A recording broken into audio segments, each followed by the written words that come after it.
प्रिय मित्रगण, आज फिर से एक बार आप लोगों के समक्ष मैं उपस्थित हूँ और मेरा विश्वास है कि पिछले बार मैंने एक बार जो भी कोशिश किया थोड़ा सा मॉडल भाग के प्रयोग के बारे में बताने के लिए उसको और विस्तारित ढंग से बताना है। लेकिन उससे पहले कुछ बच्चे ने मुझे रिक्वेस्ट किया कि प्रीपोजिशन के बारे में कुछ अलग से विशेष ढंग से बताया जाए।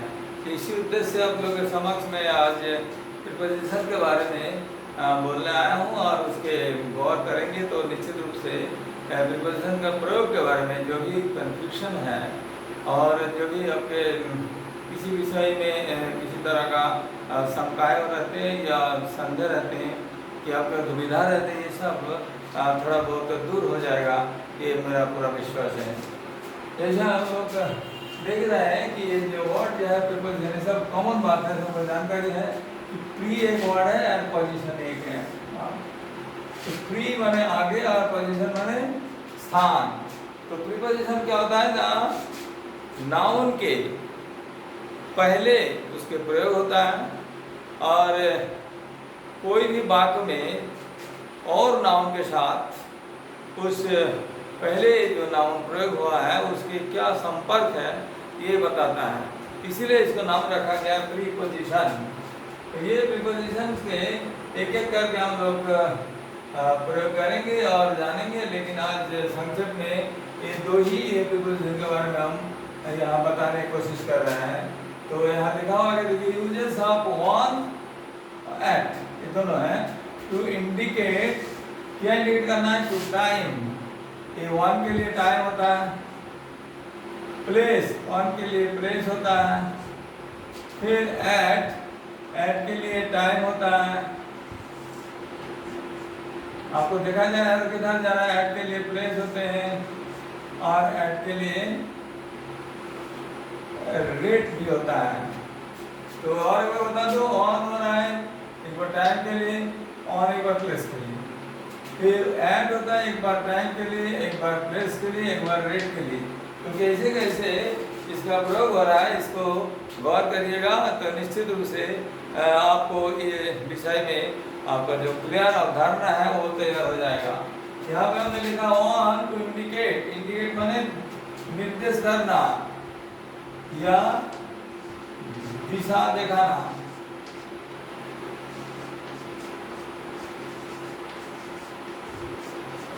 क्या निर्देश कर रहा है ना, समय को निर्देश कर रहा है। तो समय कैसे कैसे होगा? नंबर वन यहाँ पे to indicate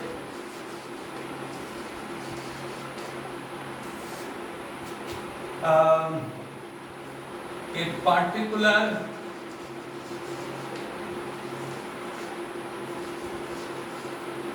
day,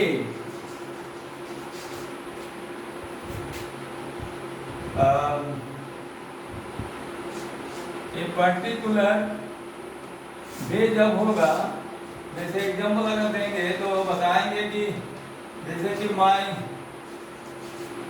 uncle will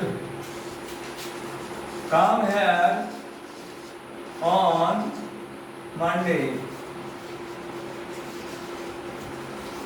देखिए ऑन जो है मंडे के आगे वो इस्तेमाल हुआ है, ये पार्टिकुलर डे है, ये मैंने निर्दिष्ट दिन के पहले वन का प्रयोग होगा, ठीक है ना। फिर ऑन के और भी एक एक करके प्रयोग देखेंगे। पार्टिकुलर डे जैसे हो गया तो दूसरा होगा पार्टिकुलर डेट, माने तारीख के लिए भी होगा। एक पर्टिकुलर तारीख होगा जैसे कि माय अंकल अथवा my any other person, my friend will come here on 31st जुलाई 2024। ये पर्टिकुलर डेट के लिए भी ऑन का प्रयोग होता है। ऑन सिर्फ डे नहीं बल्कि डेट, यहाँ पे हमने डेट लिखा, आप दुआ करिएगा इसमें, शायद धुंधला दिखाई दे रहा है, तो डेट लिखा हमने इसमें, पर्टिकुलर डेट, ठीक है ना। फिर तीसरा जो है, to indicate a festive day.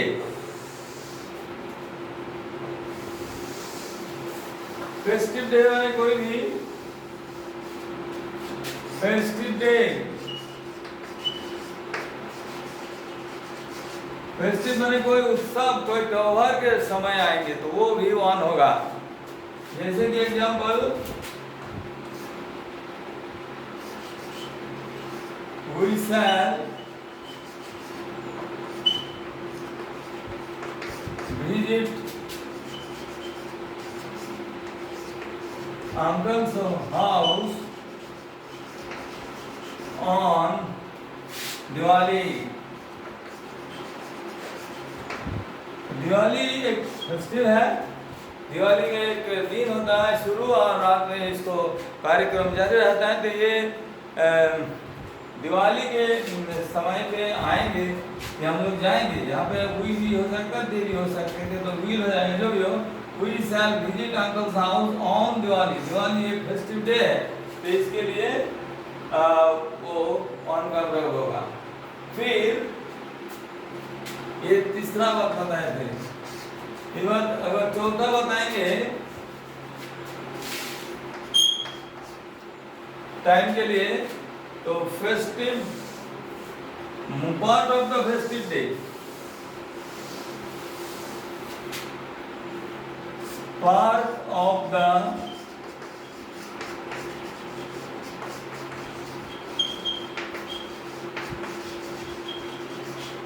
Festive day means morning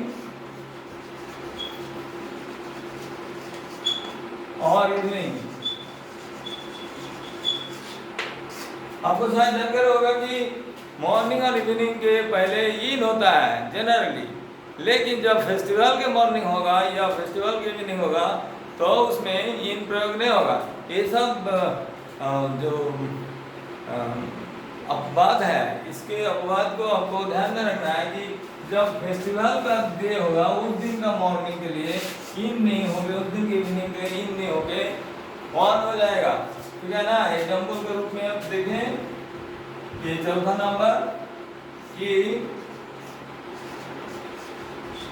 I shall go to your home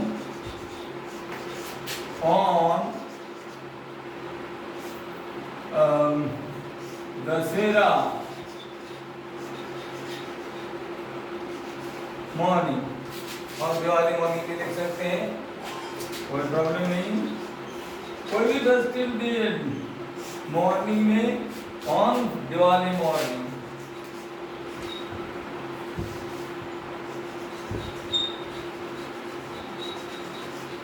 अथवा इसमें इवनिंग कुछ भी हो, उसमें दोनों क्षेत्र में ऑन ही होगा, ध्यान रखना होगा। कोई भी ये जो मॉर्निंग है उसके लिए जैसे सेंटेंस को घुमा कर लेता हूँ, on the morning of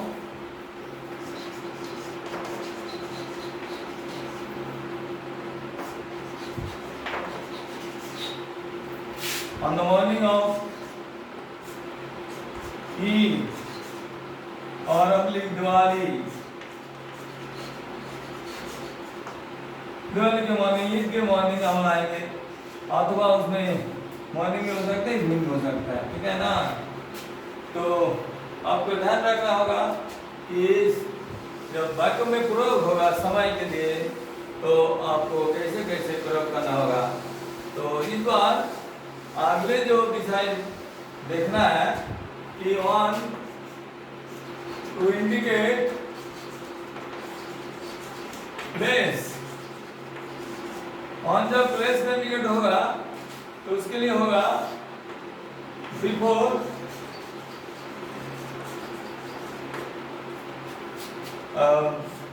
position of anything,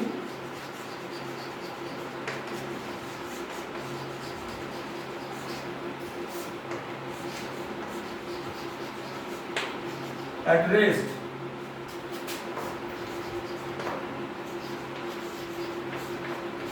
कोई भी चीज स्थिर होकर रखा हुआ है तो उसके लिए ऑन होगा। जैसे कि एग्जाम्पल के रूप में आई kept my books on the table। On लगा ये प्लेस के लिए, वहां पे कोई चीज स्थिर है तो स्थिर होने के लिए ऑन लगा है, इसको ध्यान रखना है, ठीक है ना। तो आप गौर करेंगे कि जो टाइम के लिए जैसा वेरिएबल यूज हुआ तो इसी तरह प्लेस के लिए उतना वेरिएबल यूज नहीं है। इसके ध्यान रखना होगा कि जो चीज मूवमेंट कर रहा है उसके लिए ऑन नहीं होगा। जब चीज स्थिर है, जैसे किताब रख दी हमने,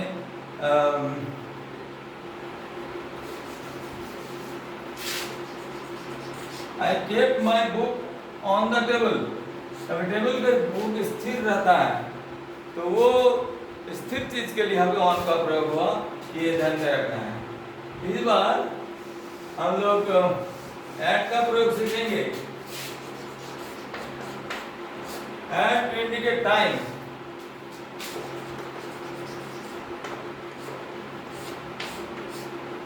जब टाइम इंडिकेट होगा तो ध्यान रखना होगा before a fix time.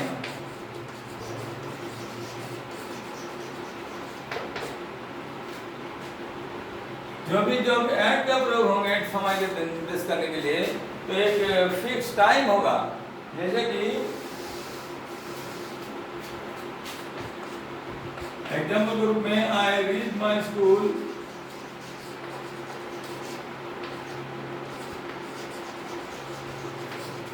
at 10 AM। अब 10 बजे में फिक्स टाइम है, 10 बजे में पहुंचा था, इसमें एट का प्रयोग होगा, ठीक है ना। इसको कहते हैं मोमेंटरी टाइम। मोमेंटरी टाइम माने जिस मोमेंट में होगा उसी मोमेंट को इंडिकेट करता है एट के द्वारा, ठीक है ना। फिर जब एट के प्लेस इंडिकेट होगा, एट जब प्लेस इंडिकेट होगा माने जगह होगा जब, तो प्लेस के लिए बिफोर माने छोटे शहर, बिफोर विलेज गांव के लिए होगा, स्मॉल टाउन के लिए होगा,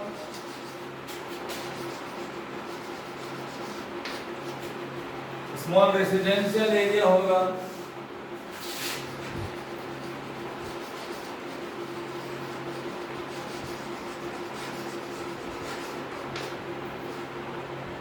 small residential area, small village, village होगा, स्मॉल टाउन होगा और स्मॉल रेसिडेंशियल होगा। इसके आगे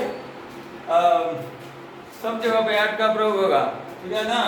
जैसे एग्जाम्पल में बताएं यहाँ पे कि small village, example he lives at Rampur. मान लिया जाए कि यहाँ रामपुर एक छोटा सा गांव है, इस गांव के कोई रहने वाले हैं तो लिव्स एट रामपुर। रामपुर एक छोटा जगह पे ईद नहीं होने वाले हैं, ध्यान रहेगा ना। तो इसी तरह इसको याद रखना है। फिर एग्जाम्पल नंबर 1 ये हुआ। एग्जाम्पल नंबर 2 कि small town, he does his business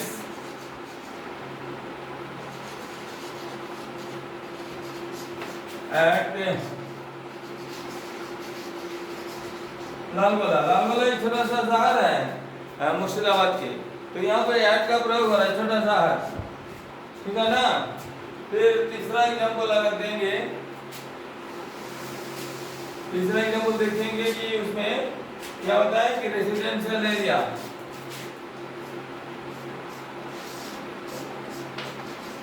he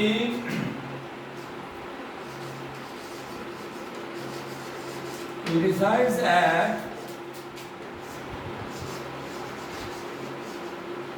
Nawab colony,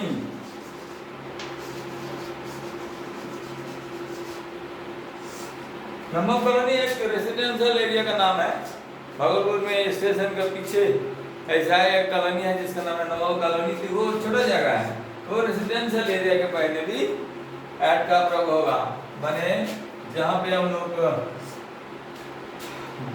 press के लिए टिकट करते हैं। ये तीनों प्रकार के याद रखना है, छोटा सा गांव, छोटा शहर और एक रेसिडेंशियल एरिया, तीनों के लिए ऐड का प्रयोग हो रहा है। फिर ऐड जब रेट के लिए इस्तेमाल होगा,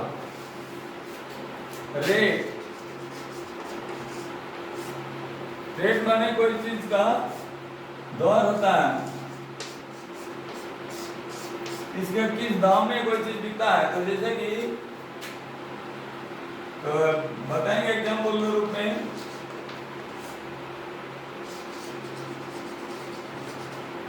पोटैटोज आर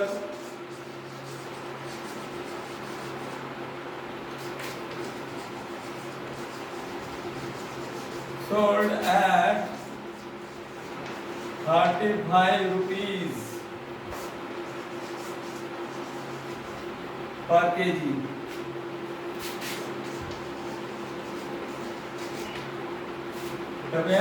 देगा वो पर्टिकुलर जो रेट है वो उसको इंडिकेट किया जा रहा है। तो इसी तरह आपको ध्यान रखना है कि मित्रों कि आप ये सब प्रीपोजिशंस को ध्यान से देखेंगे। और जब भी आप ग्रामर किताब पढ़ेंगे तो उसमें भी क्लियर वर्जन में साफ सुथरे शब्दों में लिखा हुआ है। इंग्लिश में लिखा हुआ है, इंग्लिश किताब वर्जन होगा, तो हिंदी किताब भी होगी तो उसमें भी लिखा रहेगा। वो तो अपने दिमाग को संतुलित करते हुए और ज़्यादा स्थिर करते हुए और गौर करके फरमाएंगे तो आपको निश्चित रूप से ये समझ में आ जाएगा। मैं आप लोगों को समक्ष बहुत कम समय के लिए आया हूँ और अभी तक बहुतों के साथ परिचय जो है स्थिर ढंग से डेवलप नहीं किया। तो मेरे ये जो छोटे छोटे से प्रयास है जिसके जरिए आपके साथ में जुड़ने की कोशिश कर रहा हूँ, ये अगर आपको अच्छा लगे।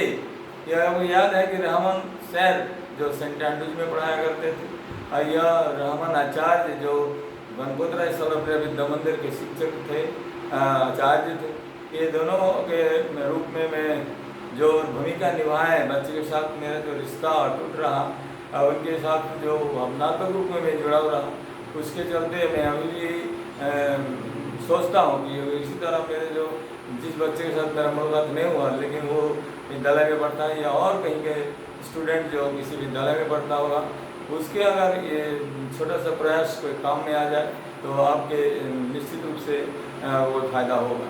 मैं आशा करूँगा कि मेरा ये छोटे वीडियो को आप दूसरे के साथ शेयर करिए अपने मित्रों के साथ, और अच्छा लगे तो इसके ज़रूर सब्सक्राइब कर दीजिएगा।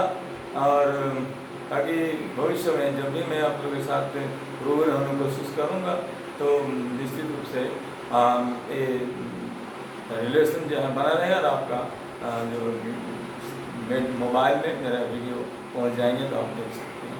तो शिक्षा एक अनमोल चीज़ है। ये जो चटुल जो तत्कालिक आनंद पाने का जो विभिन्न प्रकार रील्स वगैरह तैयार हो रहा है, उससे ज़्यादा गौर करने का विषय होता है, क्योंकि इसका आपका जो ज्ञान है, जो नॉलेज है, उसका विकास होगा। Achievement of knowledge is the most important thing and that only makes you perfect person. If you are willing to make yourself perfect, you can make it perfect enough to learn better. I expect that you must do it nicely and grow your quality further. इसी तरह बातें समाप्त करते हुए मैं यहीं पे विदा लेता हूँ, फिर मिलेंगे, धन्यवाद।